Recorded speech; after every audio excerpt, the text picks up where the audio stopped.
What's clear is there's a lot of work to do to help Canadians and to ensure that Canada is prepared as a new administration takes shape. Tonight, Prime Minister Justin Trudeau has shuffled his cabinet, but questions still remain about the fate of the Liberal government.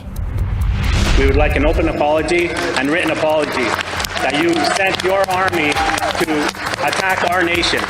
More than 34 years since the Kanesatake resistance, they're still looking for an apology from the government.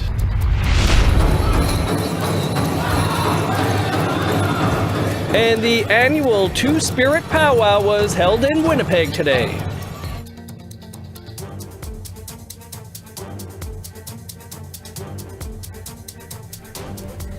Good evening, I'm Dennis Ward. Welcome to APTN National News. Prime Minister Justin Trudeau had little choice but to shuffle his cabinet Friday after the departures of Housing Minister Sean Fraser and Finance Minister Chrystia Freeland earlier this week. And a number of ministers were already taking on extra duties. But even though a number of cabinet positions have been filled, questions remain about the future of the Liberal government and the Prime Minister himself. APTN's Fraser Needham has this story. Ministers came out in groups to address media at Rideau Hall after the cabinet shuffle on Friday. But the one person who was noticeably absent was Prime Minister Justin Trudeau himself. Gary Anasandagri adds Northern Affairs to his existing portfolio of Crown Indigenous Relations, replacing Dan Vandel. But Anasandagri was unable to answer what the future holds for Trudeau when asked. What's clear is there's a lot of work to do to help Canadians and to ensure that Canada is prepared as a new administration takes shape in the U.S. As someone who's continued to serve as a minister, that is the singular focus that we have. Earlier in the day, Jagmeet Singh released a letter. In it, the NDP leader says, no matter who is leading the Liberal Party, this government's time is up. We will put forward a clear motion of non-confidence in the next sitting of the House of Commons. Conservative leader Pierre Poilievre held a press conference of his own, in which he also said it is time for Trudeau and the Liberals to go. This cannot go on. With a U.S. president coming in threatening tariffs early next year, we cannot have a chaotic clown show running our government into the ground. Other changes include Ottawa MP David McGuinty taking on public safety from Dominic LeBlanc, and Toronto MP Nathaniel Erskine-Smith becomes Housing Minister replacing Fraser. Hedy Haidu remains in Indigenous Services. Fraser Needham, APTN National News, Ottawa. It's been more than 34 years since the Kanesatake resistance, also known as the Oka crisis. Recently, Justin Trudeau was reminded of it when he appeared before the Assembly of First Nations earlier this month. APTN's Savannah Craig has the story surrounding an apology. We would like an open apology and written apology that you sent your army to attack our nation. Earlier this month, Grand Chief Victor Bonspiel, on behalf of the Iroquois Caucus, asked Prime Minister Justin Trudeau for an apology. More than 34 years ago, the federal government called the military to Kanesatake in what would become a 78-day siege on the Kanien'kehá:ka territory. After the nearby town of Oka planned to build a golf course on land known as the Pines. They want people to get hurt over a golf course. The Native people are fed up with being pushed around and our land taken. The federal government sent 4,000 soldiers to Kanesatake and Kahnawake, but faced fierce resistance. Ellen Gabriel was at the front lines in 1990. Many of us had our privacy invaded. We were called terrorists. She says an apology is not true reconciliation. Land back for me means that we have control over the lands, our traditional territories, and a say in what happens on those lands. And I don't think that the Canadian or provincial government is really ready to acknowledge that, even though legally we have that right. This is not the first time an apology has been requested. In case you're not aware, today is July 11th. This is the anniversary of the 1990 Oka crisis. Kahnawake Grand Chief Cody Daibo requested it in summer 2024 to Conservative leader Pierre Poilievre and NDP leader Jagmeet Singh during the Assembly of First Nations in Montreal. Where your government marched troops into your allies' lands. There still has never been an apology about that. Some traditionalists do not think the calls for an apology should come from the Iroquois caucus because it is comprised of band councils and not traditional longhouses, including Joe Diome, who was part of the negotiations to end the crisis in 1990. I think it wasn't their place. It was the place of the people who were affected, which would be the traditional council in Kanesatake and also traditional council in Kahnawake, who were at the forefront throughout that whole summer. Kahnawake elder Kenneth Deere says if there is an apology, it shouldn't only be the feds who provide it. I think the mayor of Oka, who's passed away now, but I think the city, the town of Oka owes an apology for sparking this situation. Also, the Sûreté de Quebec, who enforced the injunction while negotiations were going on. And this ain't a surrender either. After the crisis, the federal government eventually purchased the land from developers in the town of Oka, but it has not transferred the title of this land to Kanesatake. This dark area right here is our current land base. The Band Council of Kanesatake believes the return of land is a priority. An apology may go to help alleviate some of the trauma associated with it, but the real work for us is going to address all of the problems that were existing before the crisis. Apologies doesn't mean anything unless there's something concrete to correct the causes of all that, those issues that came up. And that means acknowledgement of the loss of the land and the return of the land in Kanesatake. But some still see value in an apology. This would be an apology to not just the warriors, but to all the families that were harmed in this. APTN reached out to the Iroquois caucus multiple times to request an interview over criticisms about an apology from Trudeau. It did not respond before our deadline. Savannah Craig, APTN National News, Kanesatake, Mohawk Territory. Well, we'd like to hear your thoughts on a possible apology for the crisis or anything else you'd like to get in touch with us about. Here's how to continue the conversation. If you have a story you want to share, you can send us an email to news@aptn.ca. You can read and watch our stories by heading over to our website. That's aptnnews.ca. You can also find us online on your favorite social media sites, including TikTok, YouTube, LinkedIn, and X. Follow APTN News to join the conversation and see our latest stories. Athabasca Chippewan First Nation Chief Alan Adam had some strong words after the province's police watchdog cleared the RCMP officers who took him down in a violent arrest 4 years ago. Chief Adam was badly cut and bruised in the incident outside a Fort McMurray casino after he was stopped for expired license plates. The ACERT report says Adam assumed a fighting stance after his wife was grabbed by the arresting officers and threatened with a charge of obstruction. Adam accused the RCMP of being racist, but the report says the officers acted properly and there was no evidence of racism. In a statement, Chief Adam says, in part, ACERT's suggestion that race did not play a factor in the assault is laughable. These incidents do not occur to wealthy white people in Alberta. It goes on to say the message to police across Alberta is clear. There are no consequences for those who assault and murder Indigenous people. On December 18th, Saskatchewan RCMP and File Hills Police received a call about an injured man on Little Black Bear First Nation, about 130 kilometers northeast of Regina. Paramedics declared 20-year-old Devin Bellegarde dead at the scene. After the initial investigation, police ruled Bellegarde's death was suspicious.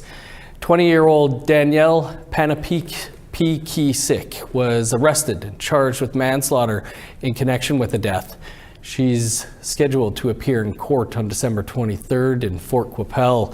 Saskatchewan RCMP Major Crimes is continuing to investigate. Coming up after the break, we'll sit down with National Chief Cindy Woodhouse-Nepenak. Stick around.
Welcome back. The National Chief of the Assembly of First Nations is wrapping up her first year in the role, and it's been another tumultuous year for the organization, including differing views on how to proceed with child welfare reform.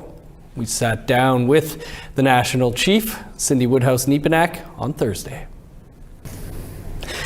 National Chief, thanks so much for being with us here. It's been a busy year. Your first as National Chief. Child welfare, of course, dominating much of that.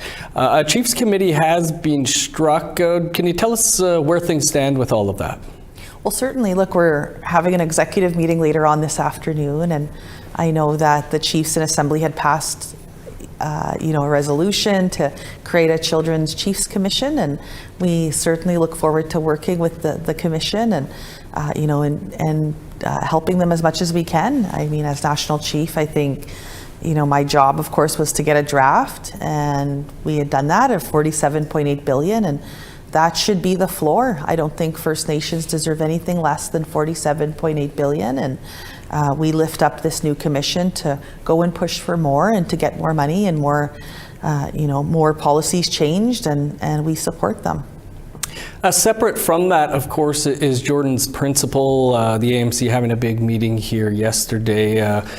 More than 100,000 claims backlogged nationally, according to Indigenous Services. What has gone wrong with Jordan's Principle, and how can that be resolved? Look, I think Canada has to fix that, right? And I know that we were at the tribunal actually just moments ago before being in here, and I know that the tribunal, AFN was at the tribunal this week, as well as other parties on Jordan's Principle, and I know that they have to come up, Canada has to come up with a plan by January 17th, 2025, and look, we'll be there to try our best to push that along and to make sure that Canada is making the investments that they need to make. It's been a busy first year in office, no doubt for you. It also looks like we could be in for a federal election before too long. Busy times. How do you reflect on the past year and the days ahead? Look, I think we've had the Bloc Québécois come to our assembly. We've had the NDP. We've had the Liberal government most recently with the Prime Minister and his cabinet come to meet with the chiefs in assembly. We've had Pierre Poilievre join our assembly in July. We'll continue to try and build relationships at the Assembly of First Nations with all political parties that want, and members of Parliament that want to work with First Nations. Certainly, I think for the Assembly of First Nations, we've had record numbers in July, and then in October, we had a special Chiefs Assembly, as you know, on child welfare, and I think that just shows, I think all of Canada was tuned into that moment. And I think that First Nations, one thing is very clear, that First Nations know that the child welfare system is broken and that it needs to be fixed. And I know that it's a legal issue that no government can ignore. And I know that we've had record numbers of participation at the Assembly of First Nations, and opinions are always diverse. But I think that that's a good thing because we're focused on First Nations issues that matter to First Nations. And I want to commend many of the leaders that come together. And even though the discussions are difficult, at least we're talking and we're finding our path forward together. National Chief, we'll have to leave it there, but thanks for taking the time. Merry Christmas to you and your family and team, and all the best in the new year. On behalf of the Assembly of First Nations, happy holidays. Thank you for having us. This weekend marks 12 years since the Idle No More movement changed the Canadian political landscape. Founded by 4 women on the prairies, it quickly spread like wildfire across the country, catalyzing a new generation of youth-led Indigenous activism. And to help commemorate the 12th anniversary, APTN News has just uploaded our retrospective on the movement to YouTube. Titled The Power Was With Us, Idle No More. The 2-part feature-length docuseries can now be viewed from anywhere. Here's a sneak peek for you, a chapter from part 2.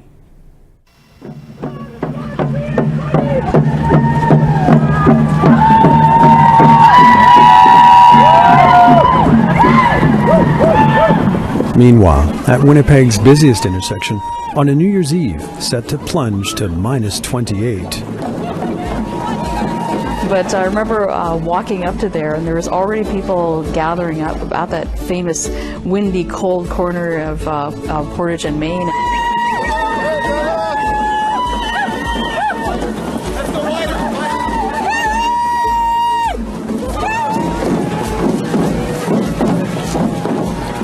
The amount of people who were there, who showed up and just stormed the intersection, I was really surprised by that there were so many people willing to do that.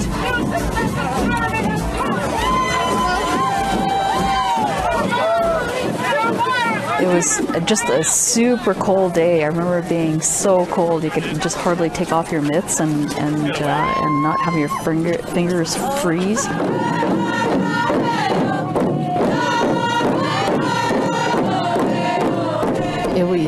It was really, really cold winter that winter, especially in Winnipeg and in all parts of the country. I remember being cold, wet a lot of the time. Because it happened in the teeth of winter, right? It happened from December into January. when winter is, usually at its harshest. I think maybe the cold just really helped solidify that unity and how determined people were to get out there and show their views no matter what. I think in a way we have this arrogance about ourselves as Niche or Blackfoot or Cree or whatever, that we can handle any weather because we're from this land. This is in our blood, it's in our bones, and we have to put our bodies on the line. We have to, I think if things are too easy, then we don't feel like we're actually accomplishing anything. So the cold was just part of that. It just made us feel really strong and powerful and at home in our own lands.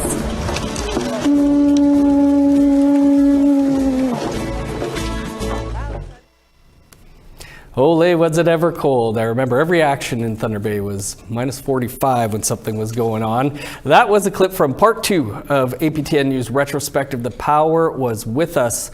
Idle No More. The 2-part feature-length docuseries can now be viewed on our APTN News YouTube page. I missed every screening of that and I'm really looking forward to it. Time for one last break, and then we'll take you to the 7th annual Two-Spirit Powwow in Winnipeg. Stay with us.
Welcome back. Time now for our photo of the day. There he is, the mastermind of the annual APTN News Department potluck. Wilfred Moore shares a smile before the news team and studio crew take part in the harvest. Wishing everyone a very Merry Christmas and a Happy New Year. Big thanks to Wilfred, as always, and Shania for sending that in. Over the holidays, think of us and send a picture to share at aptn.ca for the chance to be our next photo of the day. Now let's take a look at tomorrow's weather forecast. Starting on the East Coast, +1 with snow in Halifax, flurries, and -3 in Fredericton. -17 in Kuujjuaq, 14 below in Nain. -12 in Montreal, 20 below in Val d'Or. -6 with snow in London, 13 below in Sault Ste. Marie. -17 in Wawa, 12 below in Thunder Bay. -14 with snow in God's Lake and Norway House. -11 in Winnipeg, 10 below in Dauphin. -6 in Regina, Estevan, and Saskatoon. -6 in Meadow Lake, 12 below in Buffalo Narrows. In northern Alberta, -19 in High Level, 16 below in Fort Chipewyan. -1 in Edmonton, +10 in Lethbridge. 11 above with showers in Vancouver, 9 and rain in Victoria. 0 in Prince George, -2 in Smithers. -33 in Old Crow, 10 below in Whitehorse. -18 in Yellowknife, 29 below in Norman Wells. -22 in Sax Harbor, 25 below in Pawlatuck. -21 in Chesterfield and Baker Lake. -24 in Resolute, 25 below in Joe Haven. Winnipeg's 7th annual Two-Spirit Powwow is being held at the RBC Convention Centre today. The festivities kicked off this afternoon with a grand entry and an artisan market.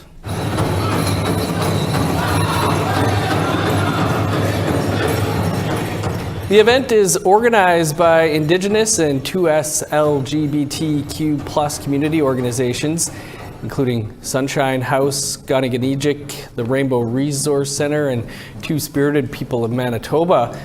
Powwow aims to provide a safe and welcoming space for Two-Spirit and gender-diverse people.